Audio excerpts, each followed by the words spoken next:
Welcome to Senthil's cuisines page. இன்றைக்கி நீங்கள் பார்க்க போகிறது வந்து ரொம்ப நம்ம சுவையான மஷ்ரூம், கருவேப்பிலை, தக்காளி சேர்த்த ஒரு ஒரு பொரியல் மாதிரி இல்லாட்டி ஃப்ரை மாதிரி சொல்லலாம். அதை பார்க்க போகிறீங்க. இது ரொம்ப நல்லாயிருக்கும். இதை நீங்கள் ட்ரை பண்ணி பாருங்கள். வாங்க என்னோடய மெயின் பேஜுக்கு நம்ம போய் இப்போ பார்க்கலாம்.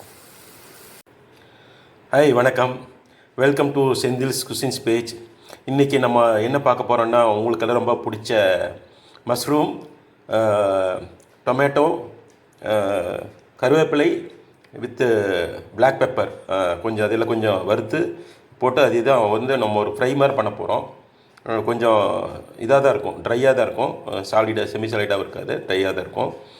வாங்க நம்ம கிச்சனுக்கு போய் பார்க்கலாம் எப்படி செய்கிறோங்கிறது.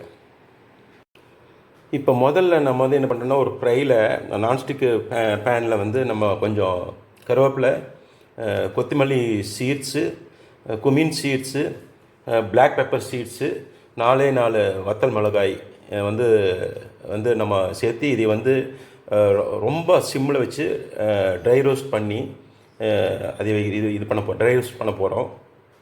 அதுக்கப்புறம் ப்ரொசீஜரை நான் திருப்பி காட்டுறேன். நான் இந்த ட்ரை ரோஸ்ட்டில் இன்னொரு இதையும் சேர்த்திக்கிறேன். அதாவது நம்ம க்ளீன் பண்ண புதினாவை நான் சேர்த்திக்கிறேன்.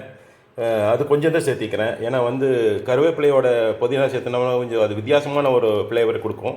அதனால் அதையும் சேர்த்திக்கிறேன். அதையும் ட்ரை ரோஸ்ட் பண்ணி போகிறேன். இப்போ ஆல்மோஸ்ட் ட்ரை ரோஸ்ட் ஆகிருக்கு. இன்னும் கொஞ்சம் நேரம் ட்ரை ரோஸ்ட் பண்ணிட்டு விட்டு கொஞ்சம் அதை முருவலாக வந்தோடனே அதை இறக்க போகிறோம்.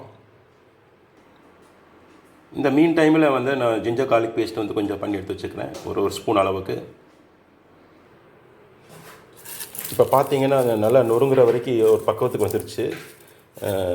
இதெல்லாம் வந்து இப்போ வந்து நீங்கள் ஆஃப் பண்ணிவிட்டு நீங்கள் இது பண்ணி வச்சுக்கலாம், அரைச்சி வச்சுக்கலாம்.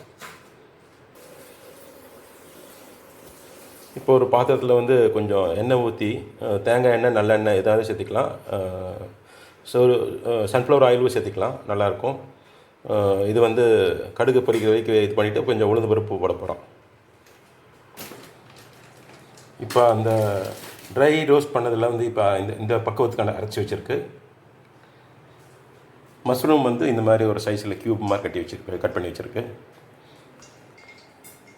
ஆனியன், அப்புறம் திருப்பியும் கருவேப்பிலை கொஞ்சம் ரெடி பண்ணி க்ளீன் பண்ணி வச்சுருக்கு. டொமேட்டோவை வந்து ஒரு 4 கட் பண்ணி வச்சுருக்குது. ஒரு டொமேட்டோ 4. கடுகு பொரிஞ்சோடனே இப்போ உளுந்து பருப்பு போட்டிருக்கு. இப்போ வந்து நம்ம வெங்காயம் போட போகிறோம். இந்த வெங்காய கருவேப்பிலை வந்து இன்னும் கொஞ்சம் நம்ம நல்லா வணக்கி விட போகிறோம்.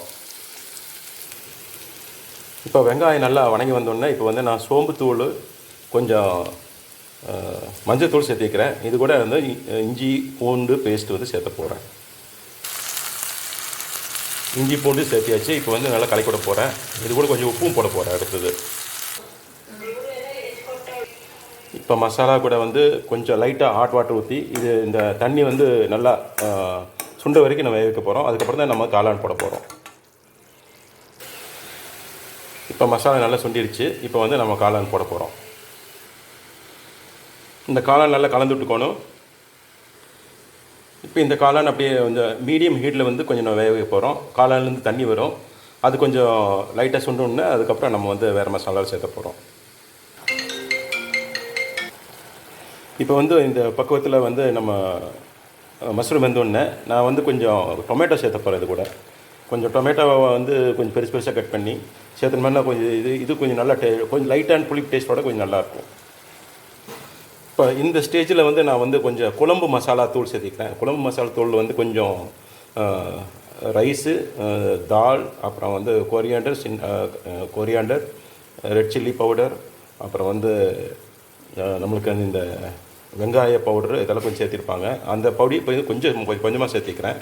கடைசியாக வந்து நம்ம வந்து அரைச்சி வச்சுக்கிற இந்த பொடியை நம்ம சேர்த்தி நம்ம இறக்க போகிறோம். இப்போ நம்ம ட்ரைடு ஐட்டத்தை வந்து பவுட்ரு பண்ணதை வந்து சேர்த்தியாச்சு. அந்த மசாலா வந்து இப்போ கலக்கி விட்டுட்டு இப்போ ஒரு 2 நிமிஷம் வேக வைக்க போகிறோம். இதோட வந்து இந்த ரெசிபி வந்து ஒரு முடிவுக்கு வருது. இதை நீங்கள் ட்ரை பண்ணி பாருங்கள், ரொம்ப நல்லாயிருக்கும். ஃப்ரெண்ட்ஸுக்கு ஷேர் பண்ணுங்கள். என்னோடய வீடியோ வந்து பாருங்கள், சப்போர்ட் பண்ணுங்கள், சப்ஸ்கிரைப் பண்ணுங்கள். மிக்க நன்றி.